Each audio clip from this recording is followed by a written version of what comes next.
There's a strong possibility that Luke Skywalker may be coming in the Ahsoka finale. Coming tomorrow, Episode 8 seems to be one of those epic Star Wars moments that we're not going to forget anytime soon. Kind of like, well, the last time Luke appeared in Mandalorian Season 2 finale. To date, that finale is one of the best Star Wars content out there. The finale of Mandalorian Season 2, I think, is hard to match by many, but I think the Ahsoka series might actually pull it off, and the way to pull it off with all of these cameos and everybody appearing might actually be Luke Skywalker finally getting into the Ahsoka series and into this universe where we know he is heavily involved. As we talked about earlier, we heard about Leia sending C-3PO, so they already got their mentions. This is a clear-cut sign that Dave Filoni wants to involve the Skywalkers more and more. What is interesting, however, is that Thrawn has no idea about Luke Skywalker. In canon, neither Thrawn or Luke have ever mentioned each other. Thrawn being stranded on Peridia means that he didn't have any info about what actually happened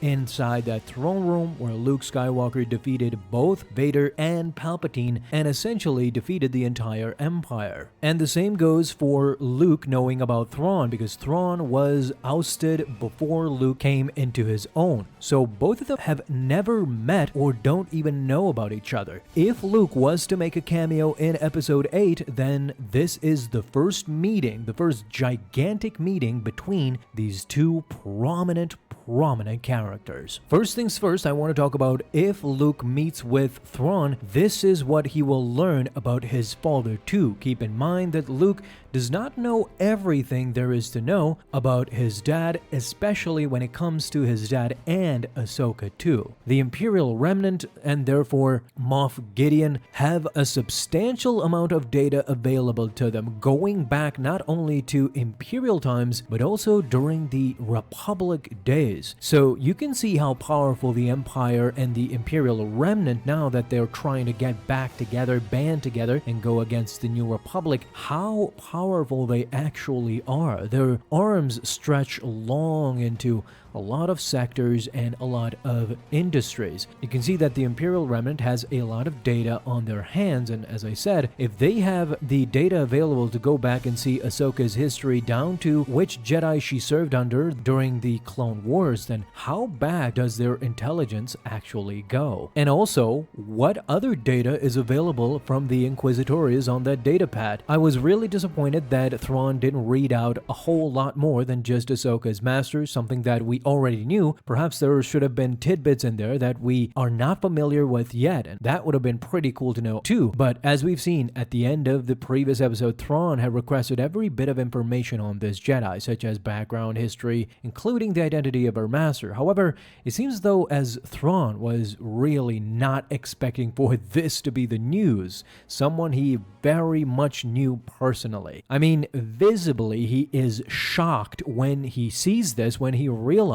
who she actually is, because clearly since he didn't know who was the master of Ahsoka Tano, then he wasn't aware back then when he met Anakin during the Clone Wars and when he served with Darth Vader that he actually had an apprentice. He had no idea. This is the first time he realizes that Anakin/Vader had an apprentice back in his day. Knowing what he knows about Anakin/Vader, well, naturally, this is the first moment I think Thrawn actually felt a bit of fear in his pantaloons. So with that in mind, let's talk about Thrawn's and Anakin's connection before we get to how much of a genius Thrawn showed himself to be. You see, to understand everything, you have to know that near the end of the Clone Wars, and this is after Ahsoka Tano left the Jedi Order, that's why Thrawn does not know about Ahsoka. Anakin and Thrawn had met each other by that point, and they met each other on the planet Batuu. We see this in the novel Thrawn Alliances by Timothy Zahn. There it is revealed that Mithra Narado Thrawn was actually a captain in the Chiss Ascendancy located in the unknown regions, but Thrawn had ventured to the known galaxy to seek allies and new technology, a mission that wasn't sanctioned by his commanders. He soon thereafter met with Anakin Skywalker, a Jedi Knight who himself was on an unsanctioned mission to rescue Padme, with whom the Republic had lost contact with. So after Thrawn agrees to help help Anakin and rescue Padme Amidala, Anakin promises Thrawn information about the Clone Wars and its ongoing galactic politics. Immediately, this shows that Thrawn and Anakin shared a very kinship connection. Both of them had the keen ability to break the rules whenever it was necessary, and both of them wanted something personal in exchange. I mean, Anakin divulging secret information about the Republic and the galactic politics involving the Clone Wars is not an easy feat. He essentially did espionage for Thrawn just to save Padme. So of course, Thrawn being who he is, he has deducted that Anakin is not your typical Jedi. Plus, along their adventures, Thrawn deduces that both of them have unconventional tactics as warriors, and as commanders they would do anything to achieve victory. So following their mission, which ended with finding Padme and the destruction of a separatist droid factory, Thrawn also procured a deflector shield generator for his people. This is the moment when Anakin and Thrawn parted ways, and it's the first time in Star Wars canon that the Republic had ever interacted with a member of the Chiss Ascendancy. Now, fast forward to Imperial times.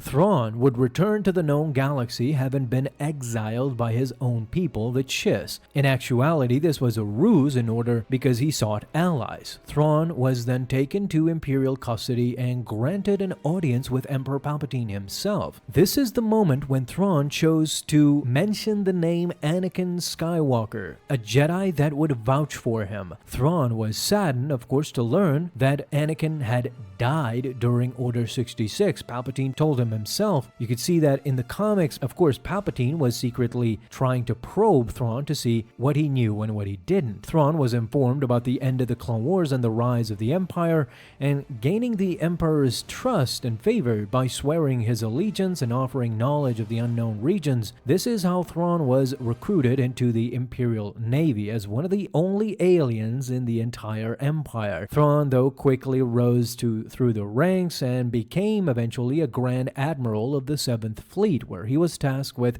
eliminating cells of rebellion, as seen in the Star Wars Rebels series. In the novel, though, Thrawn alliances, they jump ahead to this period too, because Palpatine had sensed a disturbance in the Force, and he had Thrawn join forces with Darth Vader to investigate the world of Batuu, a clear mirror to their shared past. In Palpatine's mind, Thrawn and Vader were his two most useful servants. This was a shared mission to protect the supply lines to the Death Star that were under attack by the rivals of the Chiss known as the Grisk hegemony. It was during this time that Thrawn accurately deduced that Anakin and Vader were one and the same. He recognized the tactics he once saw in action during the Clone Wars. He threw hints out there that he perhaps knew the truth about Anakin being Vader, but Thrawn had enough presence of mind to keep that secret guarded to himself, because he knew that he couldn't survive Vader's wrath. And this is what comes now. Ahsoka is at that point where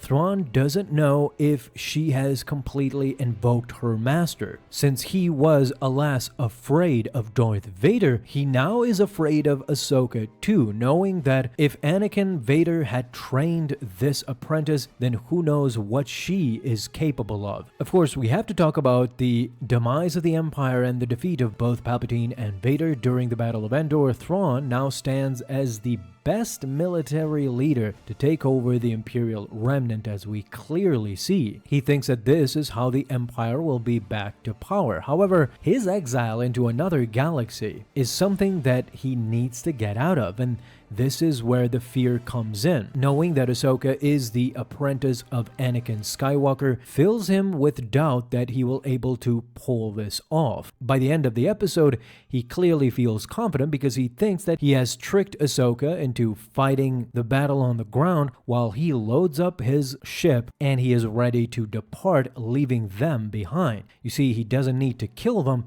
he just needs to stall them. One thing you have to understand is that Thrawn is one of the few people in the galaxy that knew Anakin had become Vader, that they were one and the same. However, he is a member of an even smaller list of Star Wars characters who had fought beside or both Anakin and Vader. Ahsoka is actually a member of this list. She had fought beside Anakin and then she fought against Vader. Naturally, Thrawn is in this list too, albeit side by side with both Anakin and Vader. So this is very symbolically genius, and what Dave Filoni did here with Thrawn is kind of show us the hidden meaning of all of this. You see, Thrawn, if he returns and grabs a hold of this Imperial remnant, brings them to their former glory, Thrawn is essentially continuing Darth Vader's legacy as the heir to the Empire, while on the other hand, Ahsoka embodies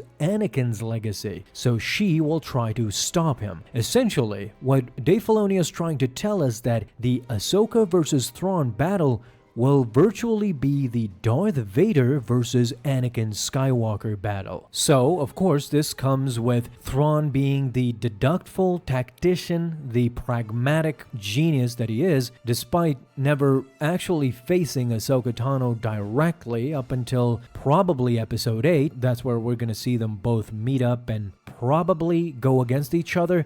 It's very likely now that Thrawn will take advantage of the discovery that Ahsoka's master was Anakin Skywalker. Now that will be a sight to behold, and with a cliffhanger left with episode 7, 8 is gonna be something spectacular, so share all of your thoughts down below in the comments.